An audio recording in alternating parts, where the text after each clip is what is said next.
is the empowerment of women. As Defense Minister, he has undertaken several initiatives to increase women's participation, embracing Nari Shakti in various departments and field operations, including the induction of women in the corps of the military police in the Indian Army. उनका दृढ़ विश्वास है कि भारत में क्षमता और भावना है कि वो विश्व गुरु बन सके. उनका सपना है कि भारत दुनिया को न केवल आर्थिक क्षेत्रों में बल्कि जीवन के सभी क्षेत्रों में नेतृत्व प्रदान करे. मैं रक्षा मंत्री श्री राजनाथ सिंह जी से निवेदन करता हूं कि वो हम सभी को संबोधित करें. I am standing here. C20 Chair, Her Holiness Mata Amritanandbai Devi, Amma, Srimati Shakuntala Rabatji, the Minister of Industry and the Devasthan, Government of Rajasthan. Three Ram Charan Bora, Member of Parliament, Jaipur. C20 Core Committee Member, Sri Yam Satsang Foundation. Dr. Vinay Sahasrabuddheji, Chairman, Indian Council of Cultural Relations. Mr.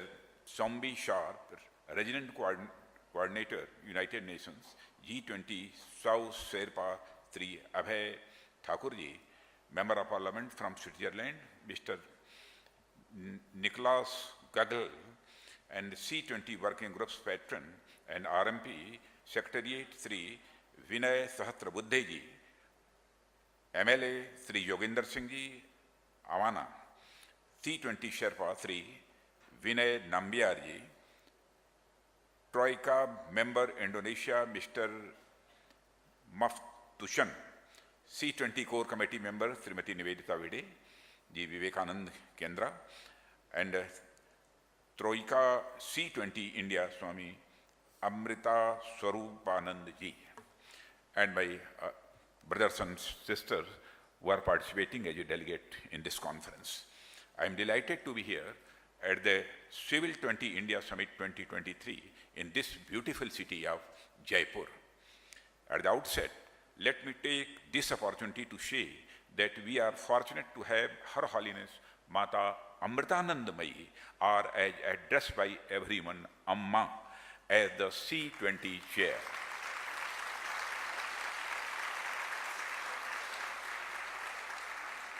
With her humanitarian activities and spiritual guidance, she has transformed innumerable lives around us, for which she is rightly revered across the globe.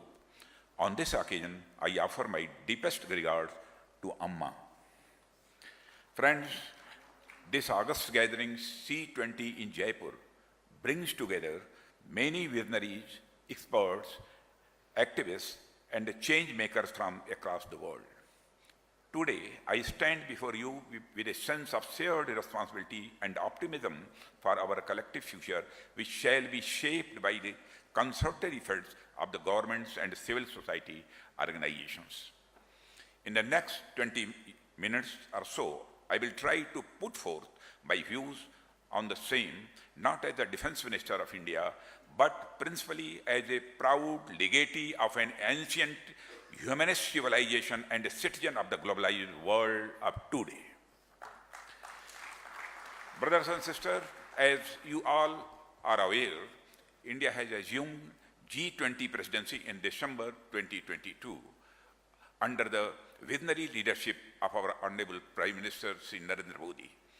This has presented a historic opportunity to all of us to address our contemporary global challenges through the vehicle of discussion and dialogue.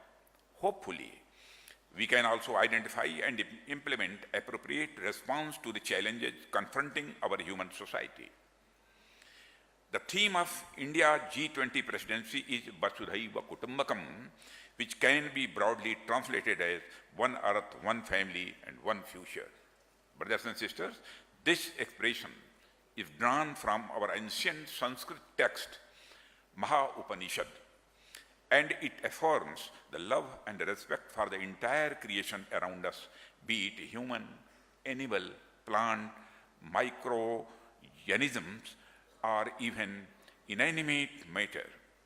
It shows that our ancient tradition doesn't conceptualize the process of otherings Again, I would like to say it shows that our ancient tradition doesn't conceptualize the process of othering about which Toni Morrison, the Nobel laureate, has written so extensively.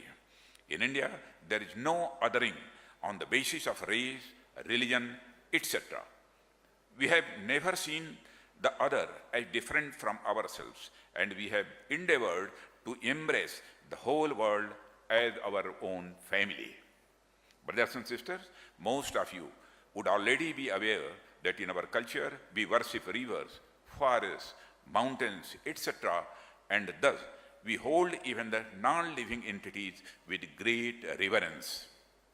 It has been said very wisely that as the microcosm, so is the macrocosm, which has also been very beautifully captured in Sanskrit language as yat pinde tat brahmande, यानी जो पिंड में है वही ब्रह्मांड में है, जो जड़ में है वही चेतन में है, जो सूक्ष्म में है वही विवर्त में है, जो छोटे में है वही बड़े में है, जो मेरे में है वही तेरे में है. This statement encapsulates a very profound wisdom that has also contemporary relevance in the age where the ravages of the climate change are staring us all in our faces. The ruthless overexploitation of nature to serve the insatiable human greed has led to pollution, environmental degradation, and of course, the climate change. The approach of one earth, one family, one future provides us a better way to live our lives and to structure our socio-economic systems. The Civil 20 Engagement Group, or the C20, which was launched as an official G20 engagement group in 2013, plays a very crucial and important role under the rubric of G20. Brothers and sisters, it provides a platform for the civil society organizations from around the world to bring forth non-governmental perspectives on the issues being taken up by the official G20.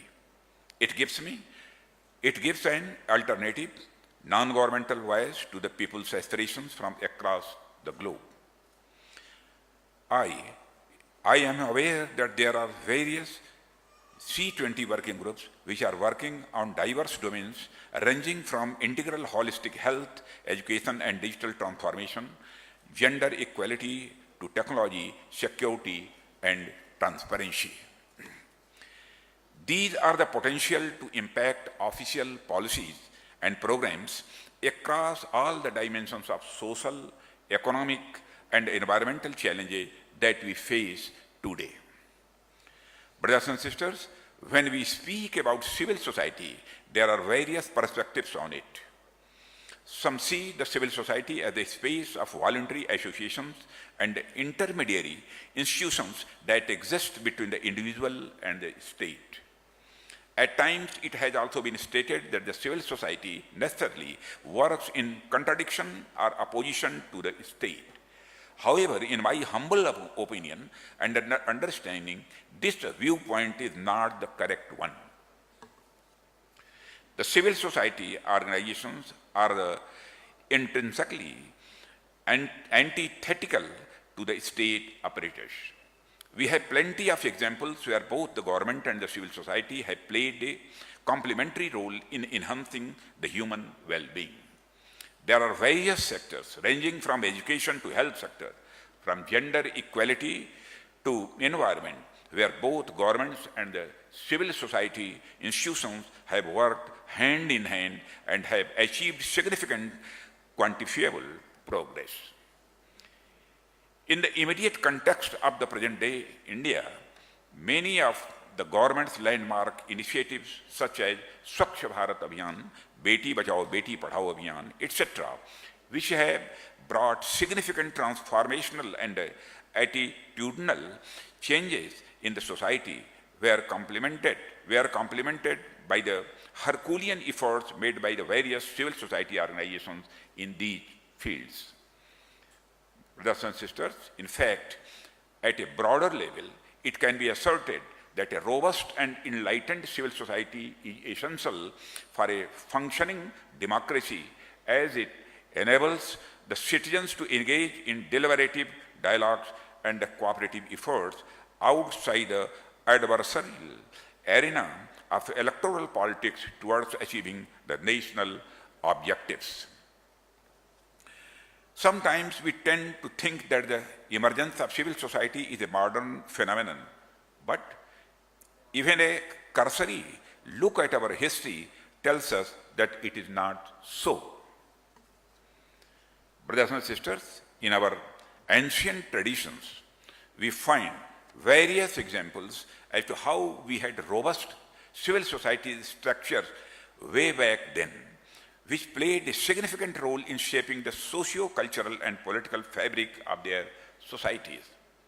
The Rajas, that is the kings, ruled by upholding the rule of law or dharma, the comprehensive charter of duties that a Raja was supposed to perform, ranging from providing peace, security, and order to the people, promotion of art and culture, enforcing justice, to the welfare of people, and much more.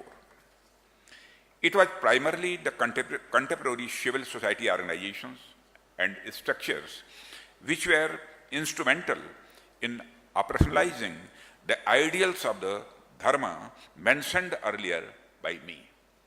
We have the prominent examples of the Buddhist Sanghas, profession-based sreni or merchant guilds, charitable endowments, and institutions, academic institutions called ashrams, and gurukuls, temples, dharmsalas, monasteries, etc. These civil society structures fostered a sense of unity of purpose and harmony of interest among the populace and participated in innumerable social affairs, thereby assisting the king in the business of governance. They played a crucial role in shaping India's social, cultural, and political landscape and the proper functioning of the social machinery. Friends, as we fast forward to the current age and look at the modern democratic traditions, we observe a very healthy growth of civil society organizations across the globe. They have positively impacted the policy making in various areas. In modern times, civil society organizations play a very important role in reflecting the concerns of the people around the world.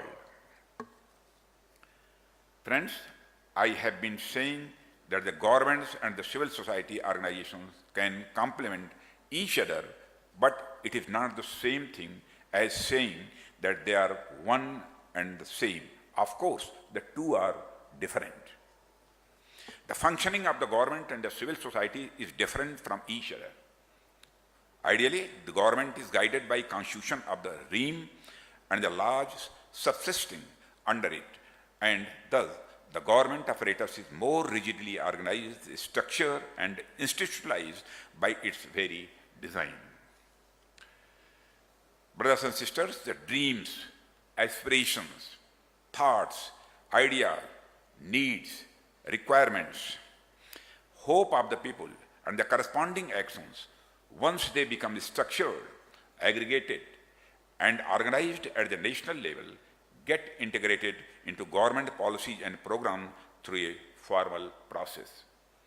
Usually, the government's initiative on any subject broadly represents the ideas of a substantial majority, but it usually takes some time to translate a new or novel idea to become an accepted idea of a substantial majority. In modern state structures, as the governments have the monopoly of lawful coercive power, the governments cannot act in a hasty manner on novel, untested ideas. Otherwise, chaos and instability may injure the social well-being. Friends, in this context, civil society organizations have plenty of scope and opportunity to play a significant role by their very design. Civil society organizations have fluid, informal, less structured, and nimble-footed structures. They provide a greater scope for new ideas, themes, process, and practices to play out in the society. Traditionally, civil society operates in a bottom-up approach and is more responsive towards the ever-shifting ground realities. Friends, we live in the era of market economies, where the motives and concepts of economy and business permeate every discussion, and we also sometimes tend to speak in the figurative language of business. Here, if we speak in modern business parlance, civil society organizations act as incubators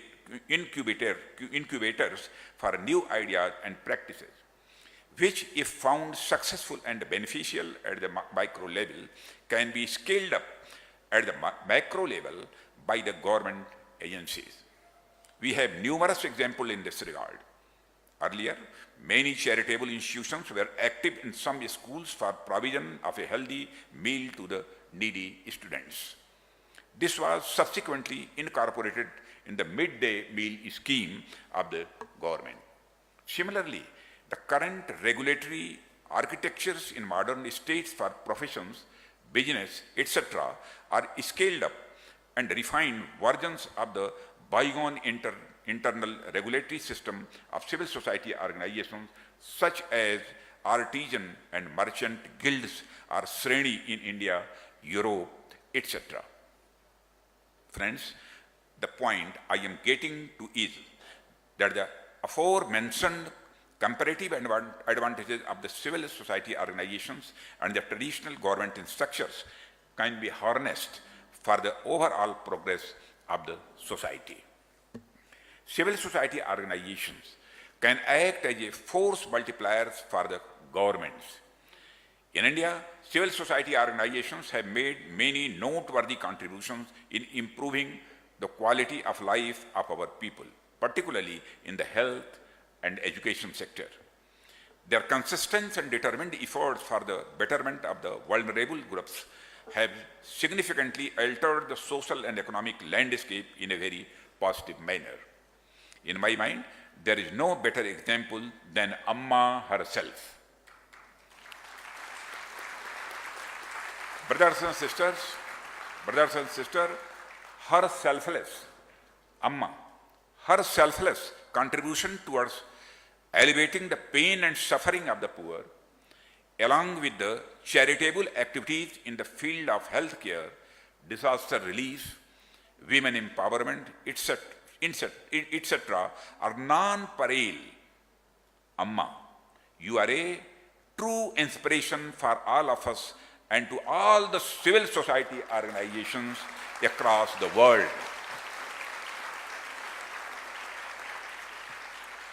Friends, if we look at the inception of G20 after the Asian financial crisis of 1999, as a forum for finance ministers and central bank governors, it was primarily to discuss ways to maintain international economic and financial stability. Later, in the wake of the global economic and financial crisis of 2008, G20 was upgraded to the level of heads of state or government, although its scope has significantly expanded since then to cover various areas ranging from sustainable development, health, energy, environment to anti-corruption, and it still is primarily designated as the premier forum for international economic cooperation. G20's focus on economy encompasses economic development, improvement of quality of life, standards of living, etc. Brothers and sisters, if we want to work towards realizing these noble objectives, then we have to look at the different agencies involved in the process. To begin with, the governments function as domestic regulators, act as facilitators, and provide basic framework and architecture under which holistic development takes place. At the global level, Governments engage with one another so that international trade and commerce can flourish and movement of human capital and material resources can go on as smoothly as possible, subject to national constraints.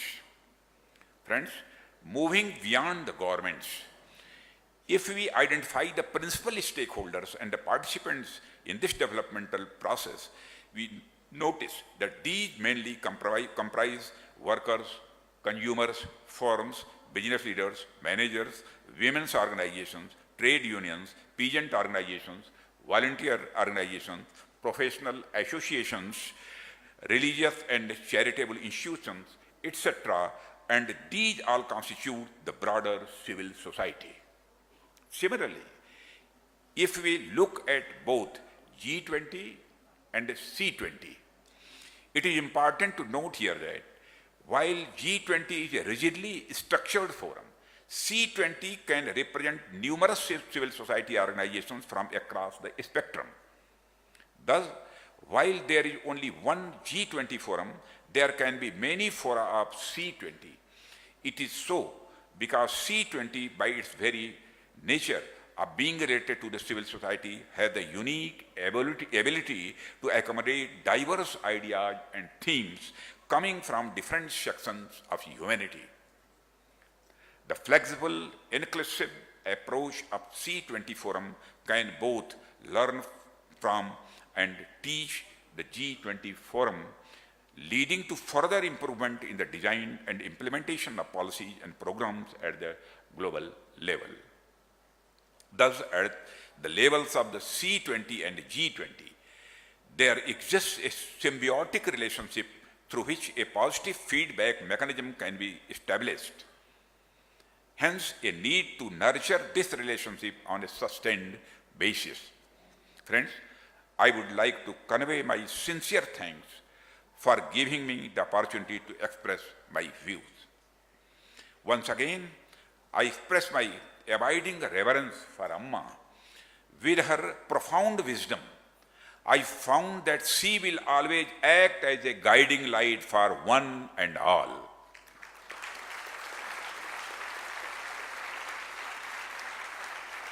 Friends, as I conclude, I want to say that we are all in the same boat, sharing the same pale blue dot that our planet is, sharing the same ancestry and a nearly identical genetic code also. Our problems are similar and at any rate interconnected. The solutions, therefore, have to be coordinated and harmonized. The scale of threats we face and opportunities we have are colossal. The immensity of the task ahead of us requires all of us, the governments and the civil society organizations, G20 and the C20, and everyone else to work together for creating a better world around us. Invoking a beautiful phrase, together we can and we will. Finally, let me thank the organizers for giving me this prestigious platform for sharing my thoughts. The blessing of Amma mean a lot to me. With Jai Hind. Thank you very much. Ladies and gentlemen, the honor